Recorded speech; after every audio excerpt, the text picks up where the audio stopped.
Bonjour à toutes et à tous, je suis Addis Simidja, animateur du balado Jumeaux littéraires, un balado dédié à la découverte d'écrivains et d'écrivaines en herbe. Dans cette série spéciale de 3 épisodes, nous allons plonger au cœur de l'univers littéraire de nos 6 invités qui proviennent de milieux et de cultures différentes, pour ensuite aborder les motivations profondes qui les poussent à écrire. Nous allons aussi explorer avec eux et elles leurs inspirations et leur processus créatif tout en découvrant un peu de leur propre personne. Aujourd'hui, j'ai l'immense plaisir d'accueillir Hélène et Jalila.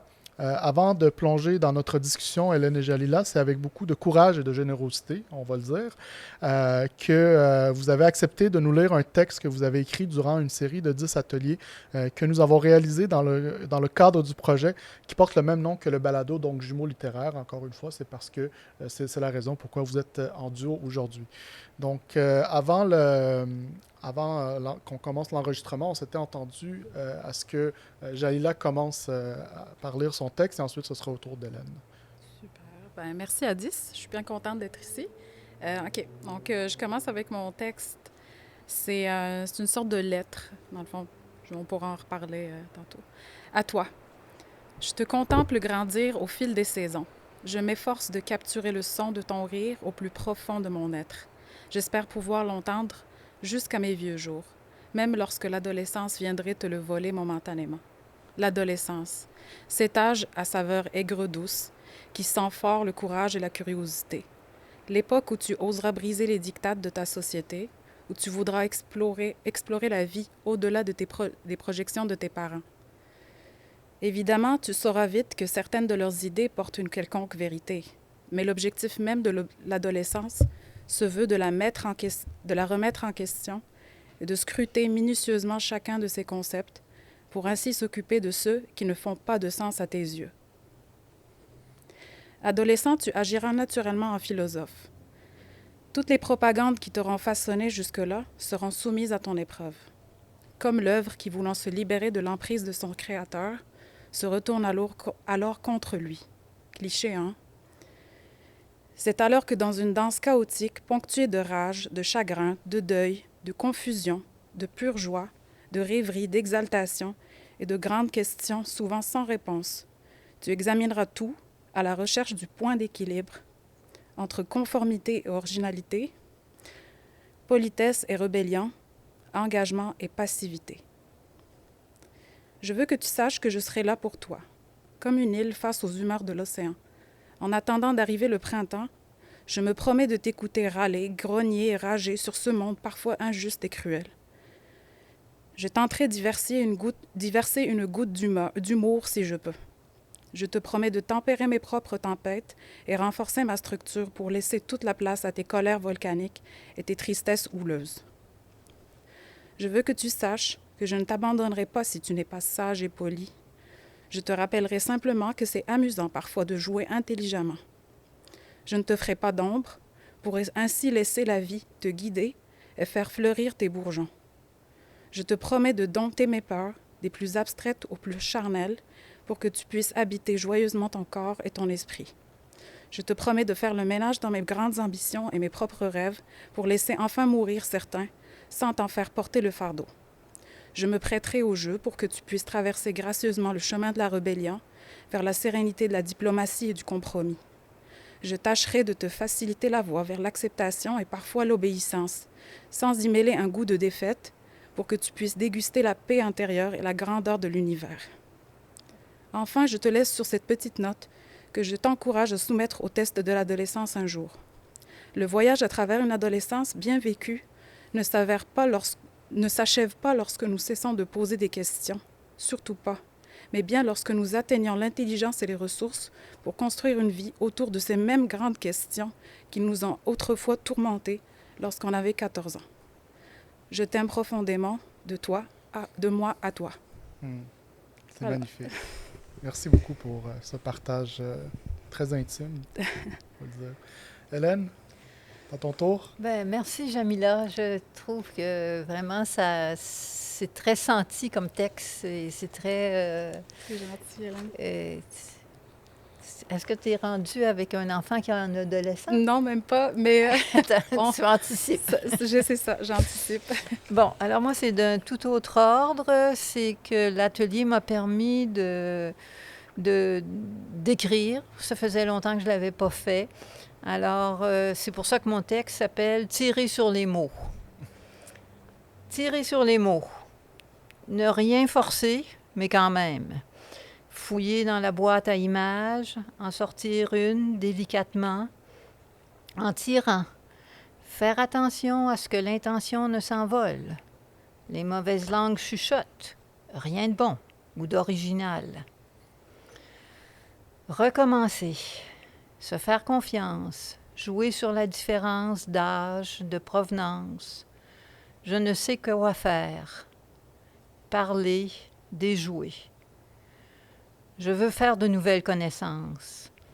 Me ramollir le cœur. Plante ouverte aux intempéries. Espace vide. Manque. Les oiseaux n'écrivent pas. Ils chantent pour attirer et célébrer la lumière. Mots pris au fond de ma gorge. Mots de l'âme collés à la paroi utérine. Sans elle, pourtant vivante. Aller à l'essentiel. Mots alignés dans un désordre joyeux. Sentir la fin immédiate et revenir à la beauté du monde. Au fleuve dans la brume, ciel et eau confondus.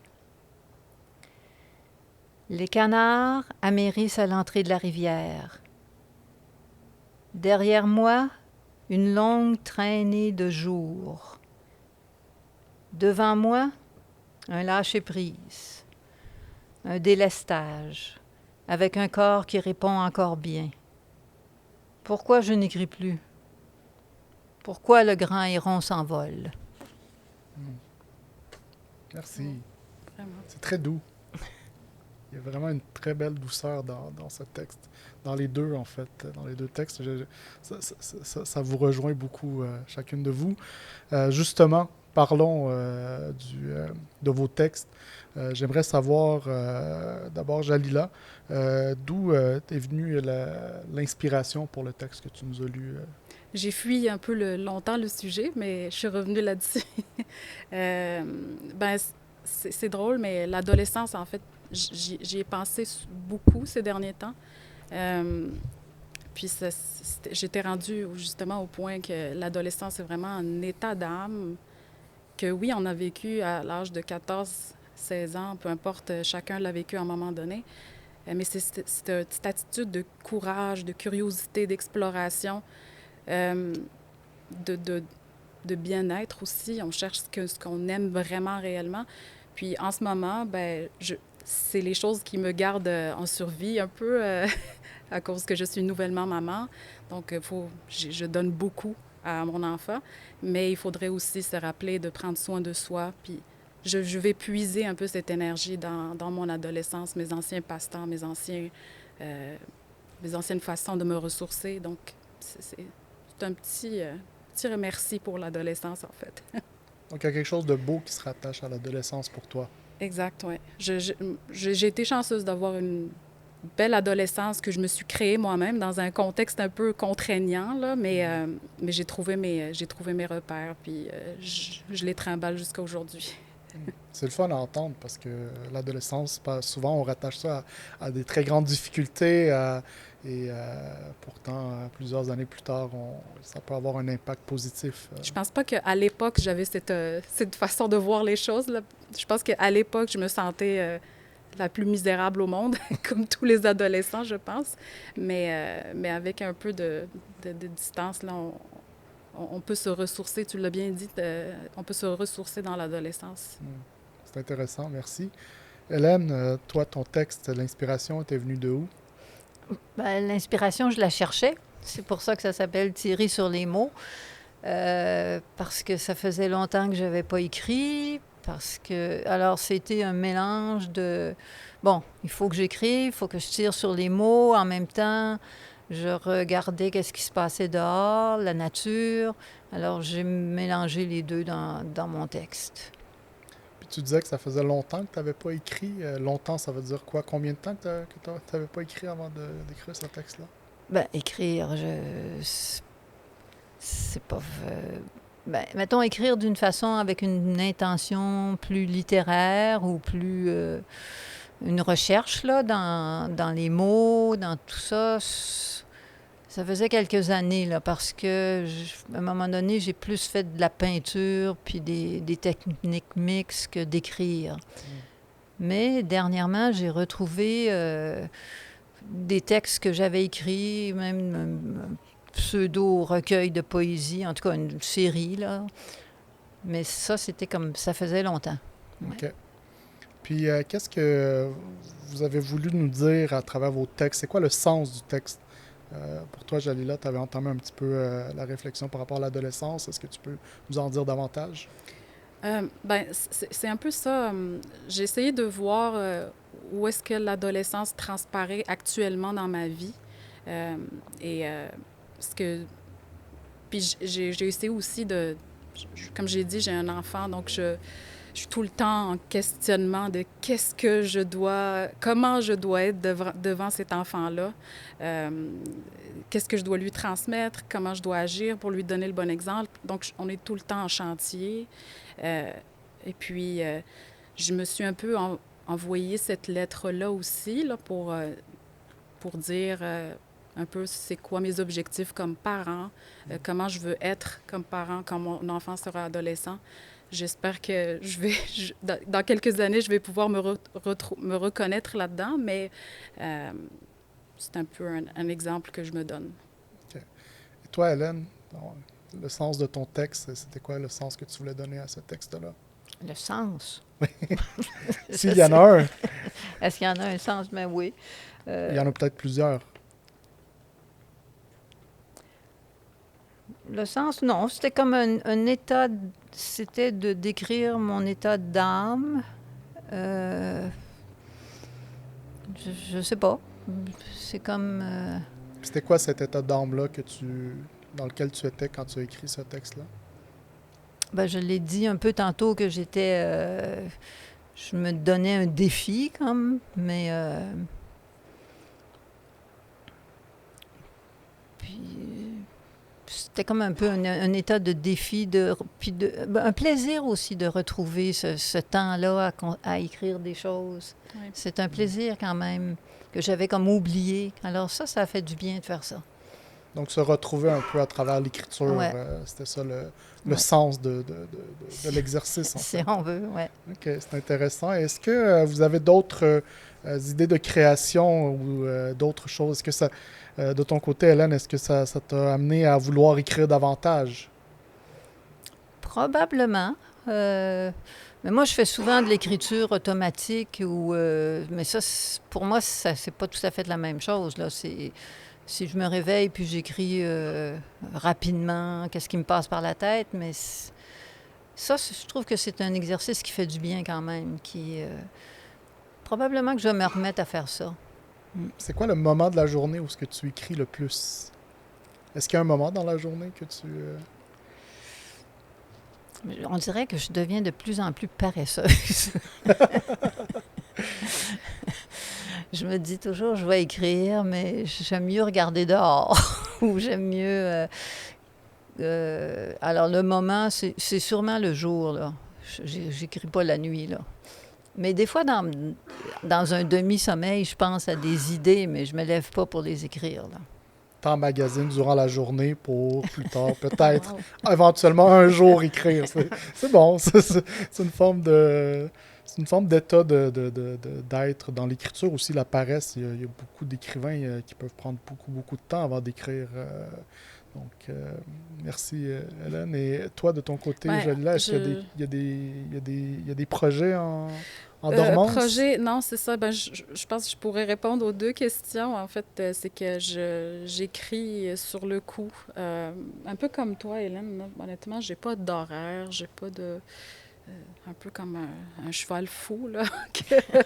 C'est OK, on va te suivre. Puis j'écris un peu sur des... Vraiment un petit 15 minutes, puis c'est tout. Et puis les projets, je vais suivre le cheval fou. Je ne sais pas qu'est-ce que ça va donner. Tu suis l'instinct. C'est Oui. ça qui est important. C'est une belle image, en tout cas, suivre le cheval fou. Oui, Ouais. Oui. j'ai toujours Écris-le ça. quelque part, là, parce que ça peut amener à un texte, un poème ou suivre le parfait. cheval fou. C'est très beau. Vous voyez, on fait de la poésie en En jasant. discutant. Ouais. Wow. C'est formidable. Euh, L'autre question que j'avais pour vous, c'est quand et comment, à quel moment de votre vie, en fait, l'écriture vous est venue? Hélène? Ah, ben moi, ça fait longtemps, je pense. Depuis qu'on a appris à écrire, là, quasiment. Parce qu'il y a des amis à moi qui me disent que j'étais bonne en composition à l'école. Mais moi, je n'ai pas ce souvenir-là, là, mais que je faisais donc des belles compositions. Alors, j'imagine que j'avais déjà du plaisir à écrire. Puis est-ce que c'était par obligation que tu écrivais ou c'était Ben, par plaisir? c'était des devoirs d'école, mais je pense que j'aimais ça aussi. Je pense que c'était aussi alimenté par le plaisir de lire. Donc les deux sont Ouais. très liés. Ça, je pense que c'est très lié.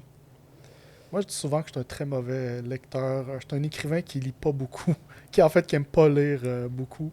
Donc, j'admire ceux et celles qui lisent beaucoup et qui écrivent aussi en même temps beaucoup.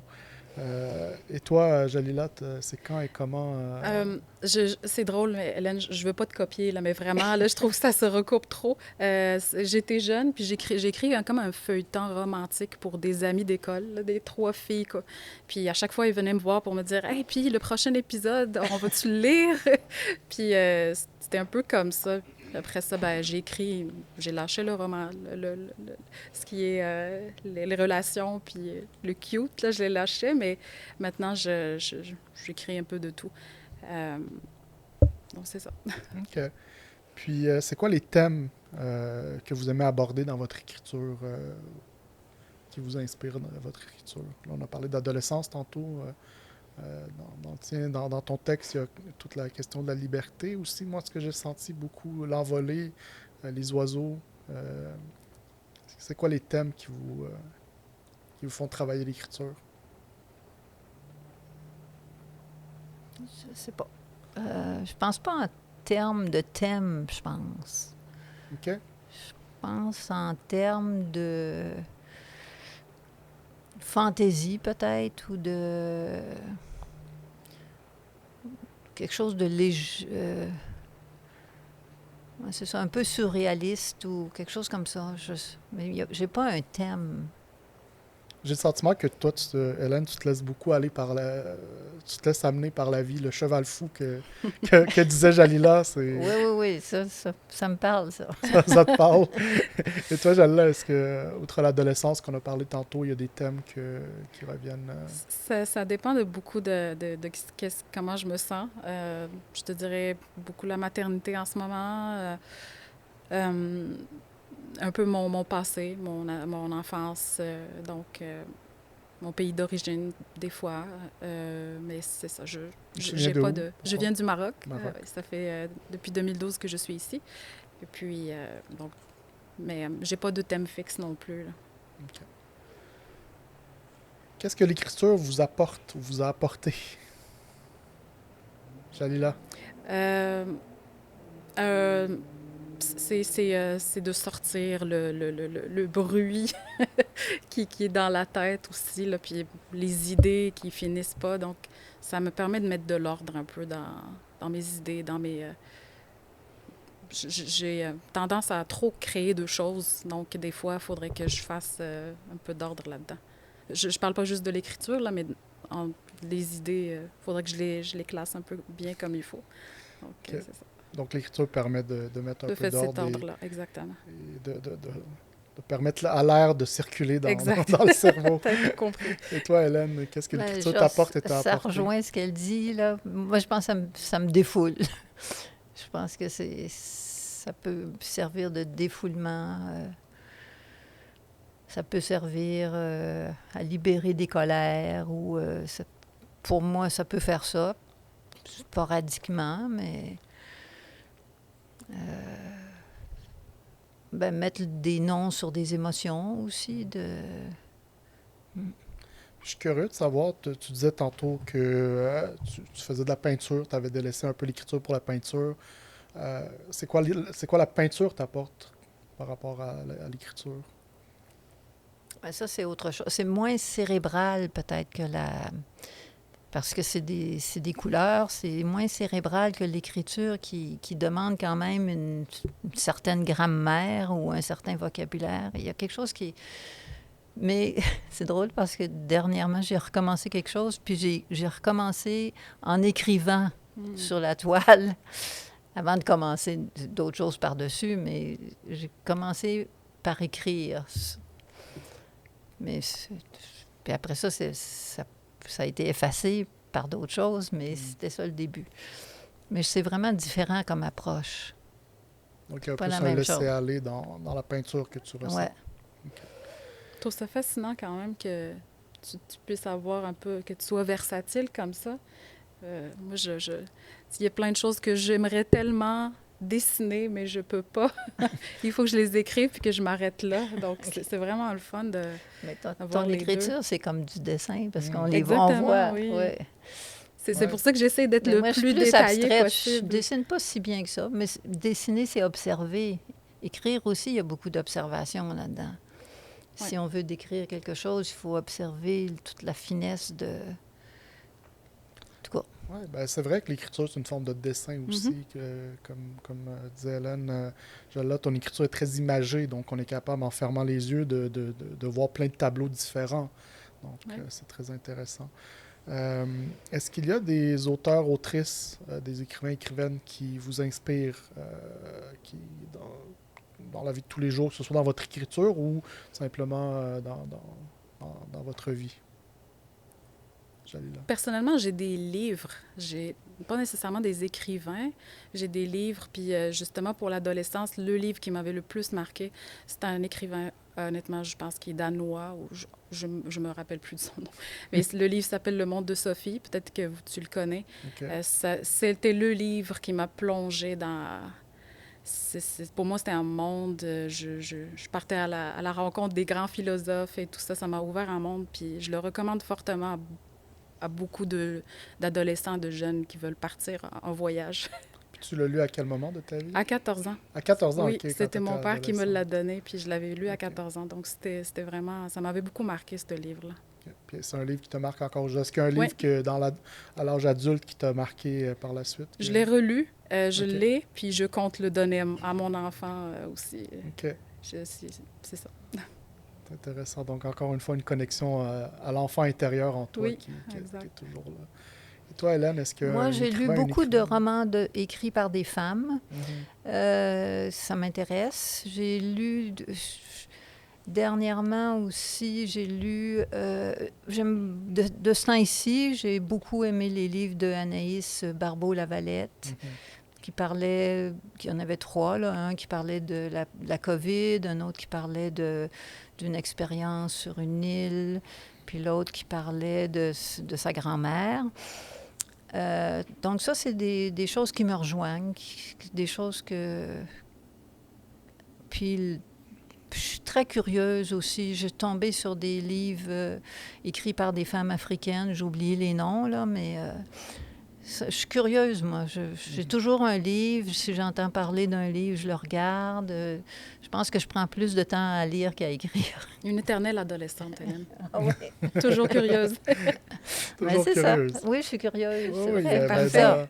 Dans les ateliers, elle a amené beaucoup de dynamisme, Vraiment? Hélène.